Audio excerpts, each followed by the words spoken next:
নমস্কার প্রিয় দর্শকবৃন্দ, জয় মা কালী বেঙ্গলি চ্যানেলে আপনাদেরকে আমি স্বাগত জানাচ্ছি। আজ আমি আলোচনা করব আপনাদের সঙ্গে নারী বশীকরণ বা মহিলা বা মেয়েদের কিভাবে বশীকরণ করতে পারেন সেই সম্বন্ধে। তার জন্য প্রথম থেকে শেষ পর্যন্ত অবশ্যই ভিডিওটি দেখবেন, কেননা আজ আমি আপনাদের মহাশক্তিশালী একটা নারী বশীকরণের ক্রিয়া শেখাবো। তো ভিডিও শুরু করার আগে আমি বলে রাখি যে আজকের আলোচনাটাই শুধুমাত্র আধ্যাত্মিক বিষয়ের উপর ভিত্তি করেই প্রস্তুত করা, কোনো রকমভাবে বৈজ্ঞানিকভাবে প্রমাণিত নয়।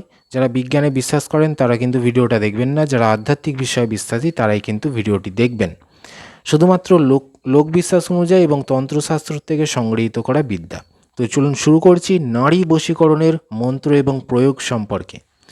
যদি আপনি আপনার স্ত্রীকে বশীকরণ করতে চাইছেন, ধরুন সে কাছেই রয়েছে কিন্তু আপনার অবাধ্য, তা আপনি তাকে বশীকরণ করতে পারেন।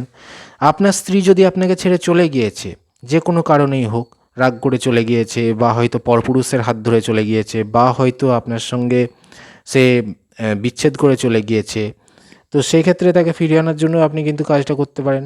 এমনকি আপনি হয়তো কোনো স্কুল কলেজের মেয়েকে ভালোবেসে ফেলেছেন, তাকে আপনি কাছে পেতে চাইছেন, তার সঙ্গে সম্পর্ক করতে চাইছেন, তো সেটা যদি না হয়ে থাকে তাহলে আপনি ভিডিওটা দেখবেন। এছাড়াও আপনি যে কোনো মহিলা, বিবাহিত হোক কি অবিবাহিত হোক, তাকে আপনি বশীকরণ করতে চাইছেন, করতে পারেন।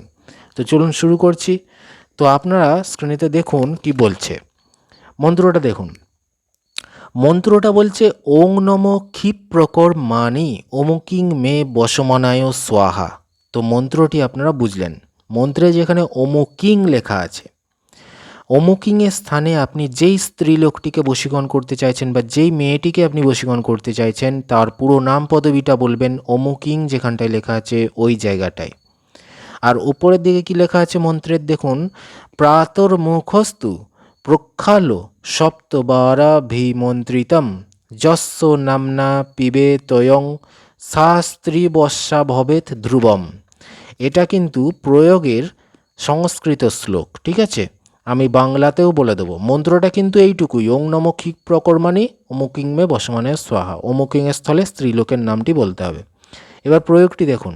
প্রয়োগটি বলছে প্রাতঃকালে প্রতিদিন নিত্যকর্ম শেষে, মানে সকালবেলা ঘুম থেকে উঠেই আপনার যা কাজ, মানে স্নান বাথরুম সব কিছু করে উপরোক্ত মন্ত্র দ্বারা অভিমন্ত্রিত করে 7 গণ্ডূষ জল পান করলে, 7 গণ্ডূষ মানে কি, আপনার ডান হাতে আপনি জল নেবেন, নিজের ডান হাতের তালুতে আপনি জল নেবেন, ঠিক আছে? একবার জল নেবেন, একবার মন্ত্র বলে আপনি সেই জলটা খাবেন ডান হাতের তালু থেকে।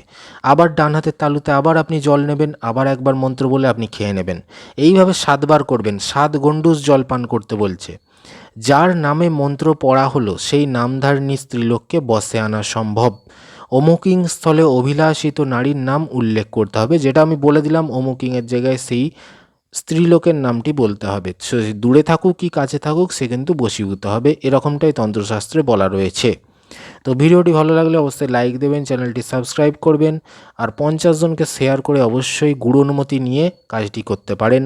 আর অনেক ভিডিও রয়েছে চ্যানেলে, দেখতে থাকুন। ধন্যবাদ।